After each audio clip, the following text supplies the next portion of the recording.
వస్తుంది. అబ్బా నువ్వు ఇంత మెల్లిగా కడితే పెళ్లికి బదులు శోభనాన్ని తీసుకెళ్లాల్సి వస్తుంది. అయిపోయిందే తల్లి. అమ్మా ఏడోకమ్మా, అల్లుడేమన్నా ఎదురు చెప్పకు తల్లి. చెప్పొద్దు ప్రతిదానికి గింగిరిద్ర తల ఒప్పమని. ఊరుకో. అమ్మాయి నిన్నాళ్ళు కడుపులో పెట్టుకు పెంచాను ఆయన. ఇప్పుడు ఆడిని నెత్తిని పెట్టుకుని కాపురం చేయమంటావా? అలా అనకమ్మా, రేపు నీకు పెళ్లి చేసి అప్పగింతలు పెట్టాలిగా. అప్పగింతలు పెట్టి నా గురించి ఏడవటానికి నాకు అమ్మ బాబు లేరుగా.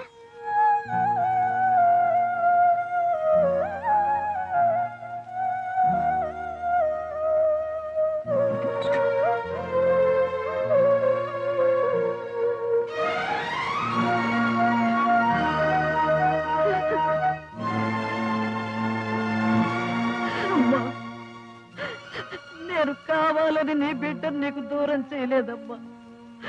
కోపంలో అలా చేశాను. మహారాణిలాగా పెరగాల్సిన నీ బిడ్డ ఈ పేదింట్లో పెరుగుతుంది. నన్ను క్షమించమ్మా, క్షమించు.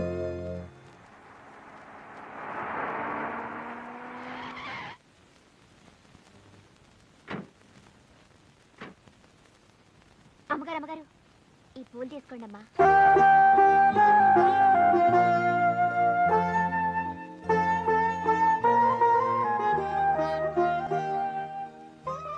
పూలు పెట్టుకునే భాగ్యానికి నేను దూరం అయ్యానమ్మా.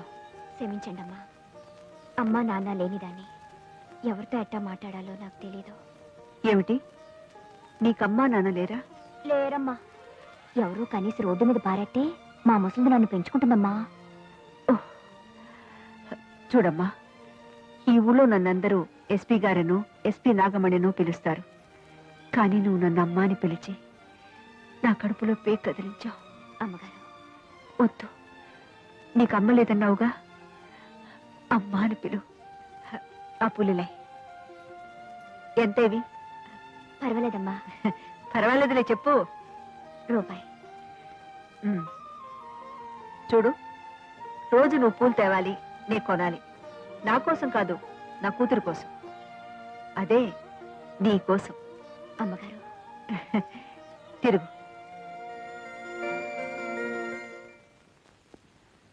రాధా. Yes madam. కాళీచరణ్ అనే ఒక రౌడీ నగరంలో ఉన్న రౌడీలను గూండాలను కిడ్నాప్ చేస్తూ ప్రభుత్వాన్ని నగర ప్రజలను భయభ్రాంతులు చేస్తున్నాడు. అతని ఫోటోతో సహా నగరంలో ఉన్న పోలీస్ స్టేషన్లన్నిటికీ మేటర్ పంపుతూ అతను ఎక్కడ కనిపించినా గూండా యాక్ట్ కింద అరెస్ట్ చేయమని మెసేజ్ టైప్ చేయి. Okay madam.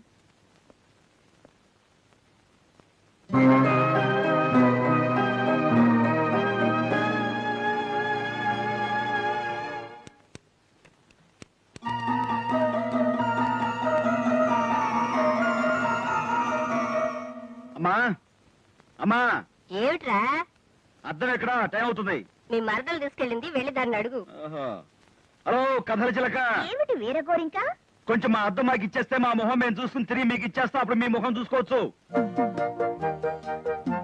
థ్యాంక్స్. ఇదిగో, ఆడపిల్లలు పెళ్లి కాకుండా ఇలా గోళ్ళెక్కితే నలుగురు నవ్వుతారు. ఇలాంటి పనులు ఎప్పుడు చేయకూడదా? థ్యాంక్స్. బావా బావా బావా. ఏమిటి రాధా రాధా? పట్టుకో. ఇదిగో, పెళ్లి కాకుండా ఇలా అన్ని పనులు నాతో చేయించుకుంటున్నావు. పెళ్లి చేయించుకోవడానికి కొన్ని పనులు బ్యాలెన్స్ ఉంచుకో. కుదురుగా పట్టుకో బావా, బొట్టు పెట్టుకోవాలి. నేను యూనివర్సిటీకి వెళ్ళి ఒరిజినల్ సర్టిఫికేట్ తెచ్చుకోవాలి. ఇప్పుడు ఎందుకు? నాకు ఇంటర్వ్యూ ఉంది కదా. అయిపోయింది బావా, 2 నిమిషాలు. ఇది భలే ఉంది. ఏదో పాపం కదా అని పాత చేరేస్తే ఇంటికెళ్ళి మోరేసుకుందంట నీలాంటిది ఎవరితో. అలా ఉంది. ఏదో మరదల కదా అని ఊరుకుంటే తెగ రెచ్చిపోతున్నావే. ఏమిటి? థ్యాంక్స్. నీ చెవులు పెట్టుకోవడానికి కాదు, మరి నా జడలో. వెనక్కి తిరిగి పెడతాను. పెట్టేవా? కాస్త కుదురుగా ఉంటావా? పెడతాను. పెట్టాను బ్రహ్మాండంగా. ఏమిటి? పనిలో పని ఒకటి విడుస్తాను, విప్పుతావా? అయ్యయ్యో, నువ్వు విడిచిన తర్వాత నేను విప్పడానికి ఏముంటుంది? బాగుండదు. అయ్యో, అది కాదు. మరి కథ. కథ వెనక చస్తానా? చెప్పు. నాలాంటి ఒక అందమైన అమ్మాయికి ఒక బావున్నాడు. వాళ్ళ పెళ్లికి ఇంకా 2 ఏళ్ల టైం ఉందన్నారు పెద్దలు. కానీ 6 నెలల్లోనే వాళ్ళ పెళ్లి పెద్దల ద్వారా జరిగిపోయింది. ఏముంది? ఆ బావ ఆ మరదల్ని పెళ్లి కాకుండానే తల్లిని చేసేస్తే 6 నెలలేం కర్మ, 3 నెలల్లోనే ఎంచక్క 3 ముళ్ళు వేసేయచ్చు. అయితే మనం కూడా అలా 3 నెలల్లోనే రెడీ అయిపోదామా? అలాగే దా. బావా 3 ఏళ్ల దాకా అలాంటి ఆశలు పెట్టుకోకు.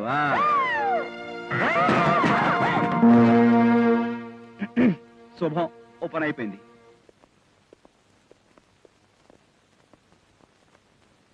Good morning everybody. Morning. Your name please? Prithviraj.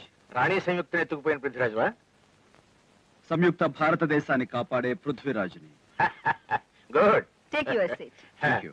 By the by, నువ్వు ఈ పోలీసు ఉద్యోగం చేయాలని ఎందుకు కోరుకుంటున్నావు? అవినీతిని లీజుకు తీసుకున్న వాళ్ళ ఆట కట్టించడానికి. నువ్వు అంత నీతివంతుడువా? నీతిగల భారత జాతిలో భాగస్థుణ్ణి.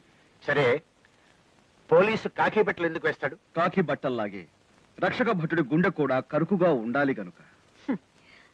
పోలీస్ స్టేషన్ కి ఎరుపు రంగు ఎందుకు వేస్తారు? ఎరుపు రంగు రక్తానిది. రక్తం చిందించైనా రక్షణ కల్పిస్తామని హామీ ఇచ్చేందుకు.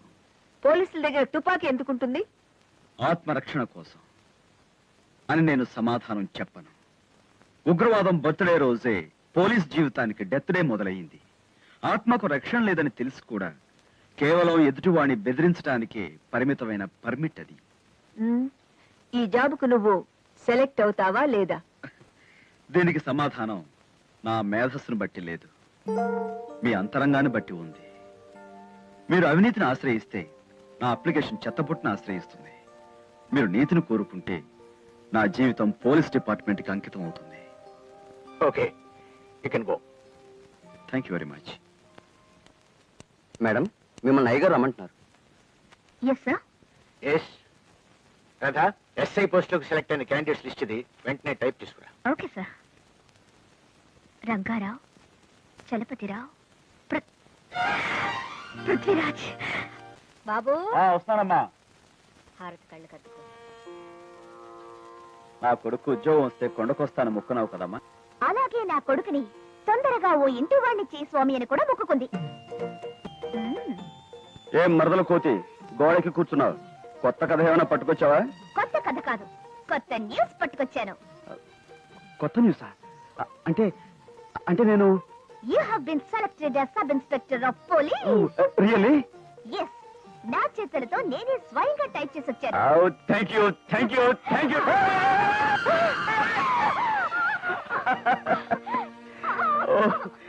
Thank you, thank you, thank you, thank you very much.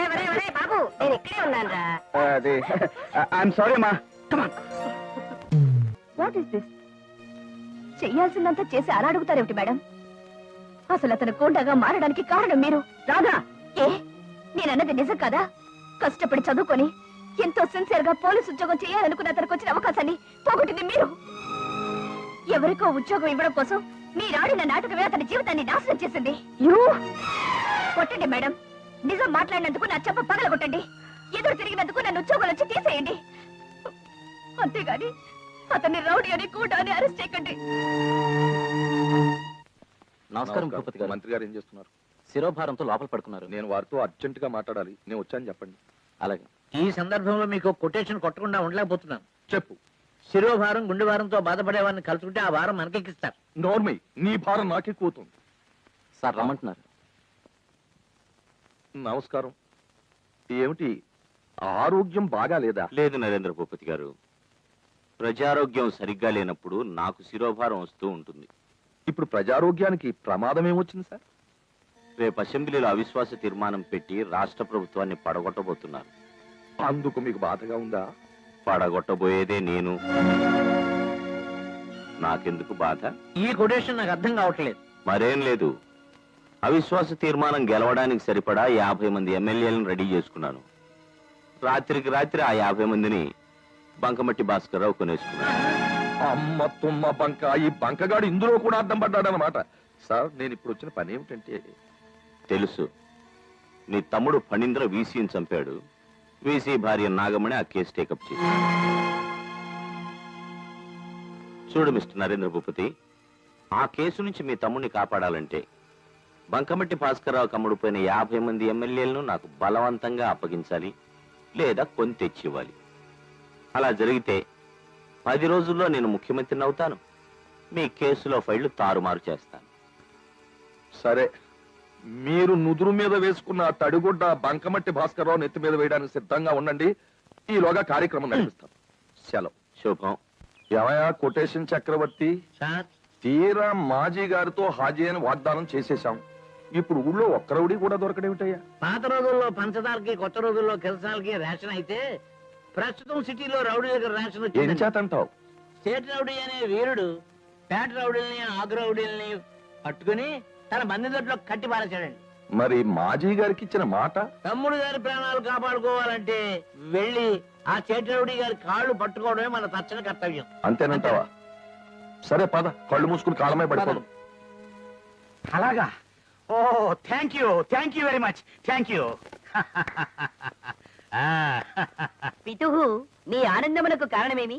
ఒరేయ్, ఇక మీదట నువ్వు నన్ను పితుహు అని పిలవద్దు, ముఖ్యమంత్రి గారు అని పిలువు. సింగిల్ డే అన్న చీఫ్ మినిస్టర్ అవ్వాలన్న నా కోరిక తొందరలో నెరవేరబోతోంది. యా పితుహు మీరు ముఖ్యమంత్రి అయినచో మన ఇంటి పేరును సార్థకము చేయనట్లు పదవిని బంకబట్టి వల్ల పట్టుకొని ఉండవలేరు కాని ఒక రోజుకేలా ఆశించెదరు. పిచ్చివాడా, నేను ఒక్కరోజు పదవిలో ఉంటేనే ఆంధ్రదేశం తట్టుకోలేదురా. ఒక రోజు ముఖ్యమంత్రిగా ఉన్నచో ఏమి చేయదు? రాయలసీమని అమ్మేస్తాను. రెండవ రోజు ఉన్నచో? తెలంగాణని తినేస్తాను. మూడవ రోజు? ఆంధ్రాని ఆక్రమించుకుంటాను. నాలుగవ రోజు కూడా ఉన్నచో? పక్క రాష్ట్రాలకి పాకుతాను. పితుహు, పితుహు, పితుహు. మాయల్ పకీర్లా ఏమిటా నవ్వు? నీ ఉపాయమునకు అపాయము కలిగించి వ్యూహమును తన కపాలముతో ఆలోచించి నిక్కట్ల పోలు చేయనున్నాడు ఆ నల్లరేగడి నరేంద్ర భూపతి. కుక్కకి బిస్కెట్లు విసిరినట్టు 4 పర్మిట్లు విసిరి వాడిని లొంగ తీసుకుంటా. పిచ్చి పితుహు, నీవు లొంగ తీసుకోదలంచిన ఆ నరేంద్ర భూపతి వేరొకరికి లొంగిపోయాను. లొంగిపోయాడా? ఎవడికి? రాష్ట్ర రౌడీకి. మన దగ్గరున్న 50 మంది శాసన సభ్యులను దౌర్జన్యంగా తీసుకువచ్చి తనకు అప్పచెప్పమని అర్థించడానికి తీసుకువెళ్ళినాడట. నీవు ఏక దినము కాదు కదా, ఏక నిమిషము కూడా ముఖ్యమంత్రివి కాలేవు. అయితే స్టేటస్ మర్చిపోయి మనము ఆ స్టేట్ రౌడీని కలుసుకున్నాం.